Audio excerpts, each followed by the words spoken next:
Selamat berjumpa dan salam sejahtera untuk kita semua. Pada kesempatan ini kita akan membahas pengertian kerangka konseptual pelaporan keuangan, review kerangka konseptual pelaporan keuangan, serta membahas tujuan laporan keuangan. Sekarang kita mulai dengan membahas pengertian dan tujuan kerangka konseptual pelaporan keuangan. Kerangka konseptual pelaporan keuangan atau KKPK yang dibahas adalah KKPK yang berlaku saat ini, yaitu KKPK yang disahkan pada tanggal 11 Desember 2019 dan berlaku efektif 1 Januari 2020. KKPK tersebut merupakan adopsi dari seluruh isi The Conceptual Framework for Financial Reporting yang diterbitkan oleh International Accounting Standard Board atau IASB pada tanggal 29 Maret 2018. Kerangka konseptual pelaporan keuangan mendeskripsikan tujuan dan konsep untuk pelaporan keuangan bertujuan umum. Kerangka konseptual bukan standar dan tidak satupun dari konsep tersebut menggantikan konsep atau persyaratan dalam standar apapun. Adapun tujuan dari kerangka konseptual adalah: pertama, untuk membantu Dewan dalam mengembangkan standar. Yang kedua, untuk membantu para penyusun laporan keuangan dalam mengembangkan kebijakan akuntansi yang konsisten pada saat tidak ada standar yang berlaku. Dan yang ketiga, membantu semua pihak untuk memahami dan menafsirkan standar.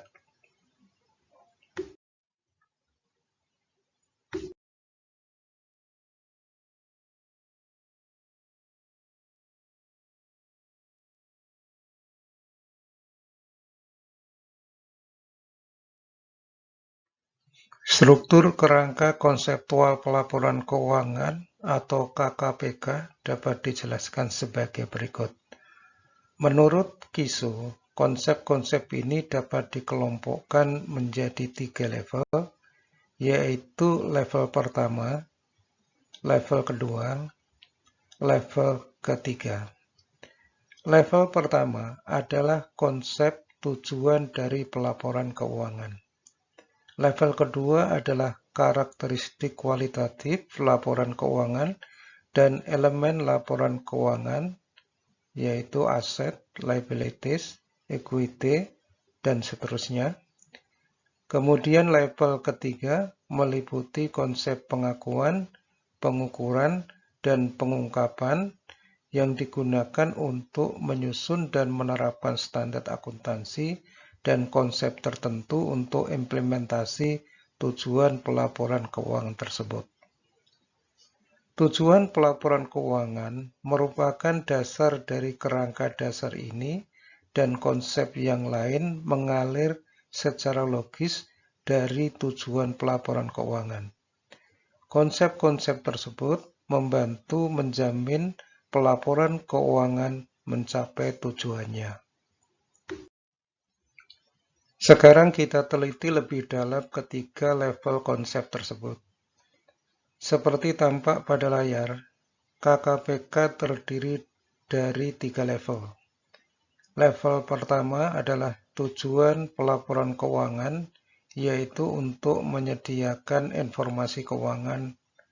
Level kedua terdiri dari karakteristik kualitatif laporan keuangan, yang meliputi karakteristik kualitatif fundamental dan karakteristik kualitatif peningkat, disertai dengan unsur pembentuk kedua karakteristik kualitatif tersebut.